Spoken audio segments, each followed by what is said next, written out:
Jika hari ini kamu merasa sepak bola mulai kehilangan daya tariknya, maka kamu perlu meniti jalan pulang menuju 2 dekade di belakang, ke tahun 2004 ketika sepak bola seperti keluar dari siklus alaminya, di mana sejumlah hierarki runtuh dan mitos lama dibantah.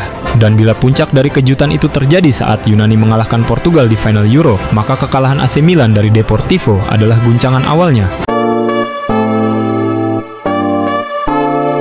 Tumbangnya raksasa UCL 2004.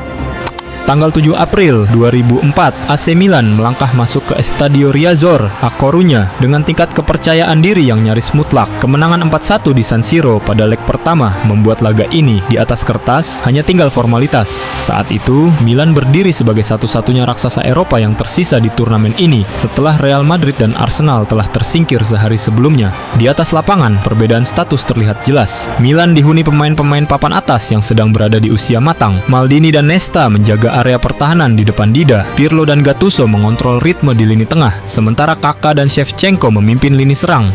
Deportivo La Coruña hadir tanpa aura bintang global. Namun pada malam itu, hierarki tidak berlaku. Dalam tempo yang agresif dan tekanan tanpa kompromi, Deportivo mencetak 4 gol tanpa balas. Nama-nama seperti Andrade, Valeron, Pandiani, dan Tristan mungkin dikenang kemudian, tetapi pada saat itu, mereka sama sekali tidak berada di level yang sama dengan para pemain Milan. Dengan demikian, kemenangan Deportivo malam itu akan terus diingat sebagai awal dari serentetan anomali yang terjadi di sepanjang Mei hingga Juli 2004. Werder Bremen taklukkan Bayern. Tanggal 8 Mei, Werder Bremen bertandang ke Bayern Munich di Olympic Stadium. Itu adalah pekan ke-32 untuk Liga Jerman di mana Werder Bremen telah unggul 6 poin atas Bayern dengan 2 laga tersisa setelahnya. Maka bagi Die Werderaner, pertandingan ini menjadi penentuan gelar. Bayern pada saat itu masih dihuni bintang-bintang seperti Oliver Kahn, Lizarazu, Demichelis, Balak hingga Roy Mackay. Tetapi musim mereka tidak berjalan sempurna. Harapan mereka adalah memenangi 3 laga tersisa, walaupun kecil kemungkinan mempertahankan gelar. Namun, apa yang terjadi di pertandingan itu sulit dijelaskan. Bremen langsung menghancurkan Bayern pada babak pertama dengan 3 gol. Bayern hanya mampu membalas 1 gol di babak kedua oleh Roy Mackay, sehingga perolehan poin di antara keduanya tidak terkejar lagi. Seusai laga, Werder Bremen sah sebagai juara dan menjadi kejutan yang besar mengingat skuad mereka yang biasa-biasa saja. Dan dengan skuad yang sama, mereka kembali meraih gelar juara di FB Pokal pada 29 Mei tahun itu, sekaligus menorehkan catatan raihan double domestik pertama dalam sejarah klub. Valencia juara La Liga. Di atas kertas, La Liga musim 2003-2004 seharusnya menjadi milik Real Madrid. Klub ibu kota itu berada di fase skuad Galacticos terlengkap ketika Casillas, Carlos, Zidane, Figo, dan Ronaldo Nazario berada dalam satu tim. Namun, Valencia justru mengejutkan semua orang. Klub yang bermarkas di Estadio de Mestalla itu memimpin puncak klasemen hingga akhir musim sejak mengalahkan Madrid pada September 2003. Pada pekan ke-36, saat Barcelona yang berada di posisi 2 ditaklukkan Celta Vigo, Valencia dengan mudah mengalahkan Sevilla dan keluar sebagai juara La Liga. Itu menjadi gelar La Liga ke-6 yang mereka raih. Pada tanggal 19 Mei, tim yang dihuni nama-nama seperti Canizares, Ayala, Baraja, dan Pablo Aimar itu kembali angkat trofi. Kali ini mereka memenangi Piala UEFA dengan mengalahkan Marseille 2-0 di final. Kejutan yang diberikan Valencia memperburuk citra Galacticos milik Real Madrid pada saat itu dan merupakan anomali lain yang membuat musim itu terkesan keluar dari pakem. Invincible Arsenal. Saat Manchester United membangun dinastinya bersama Sir Alex Ferguson, Arsenal menjadi satu-satunya pesaing paling konsisten, setidaknya selama periode 1997 hingga 2004. Bersama Arsene Wenger, mereka selalu memberikan perlawan yang sulit bagi United pada saat itu. Mereka juara Liga Primer pada 1998 dan 2002, meskipun selalu direbut kembali United semusim berikutnya. Dan pada 2004, perlawanan The Gunner tiba di titik puncak. Setelah mengawali awal yang solid, di mana Thierry Henry dan Robert Pires mendominasi lini serang, Arsenal menuntaskan musim itu tanpa kekalahan. Mereka kemudian tercatat sebagai invincible yang melegenda hingga saat ini. Meskipun secara ironis, musim itu juga merupakan musim terakhir Arsenal menjuarai Premier League hingga 2025 sekarang.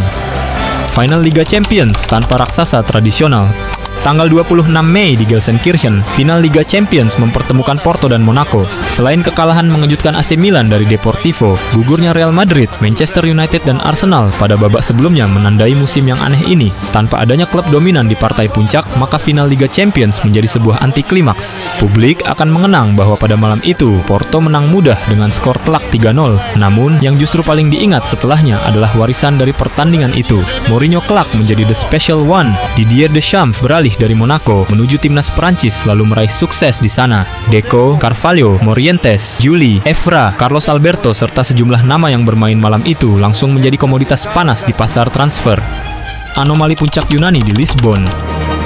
Euro 2004 digelar di Portugal dengan tuan rumah langsung masuk bursa unggulan bersama negara-negara elit Eropa seperti Spanyol, Prancis, Inggris, Italia, Belanda, dan Jerman.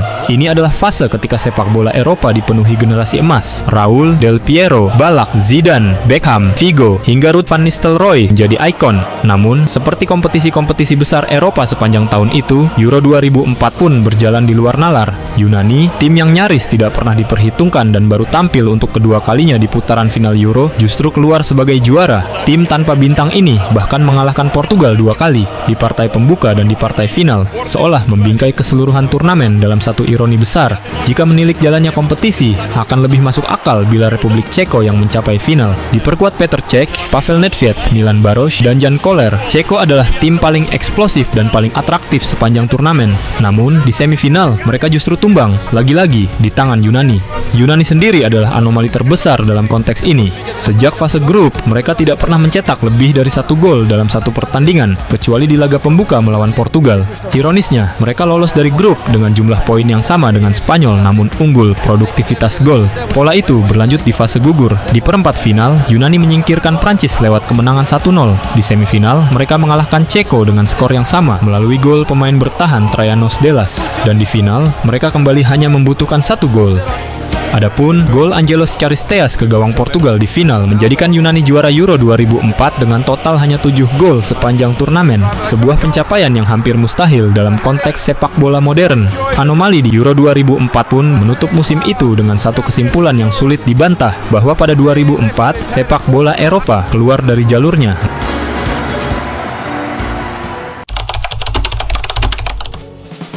Setelah Yunani membuat kehebohan besar pada bulan Juli di Portugal itu, sepak bola Eropa kemudian kembali normal.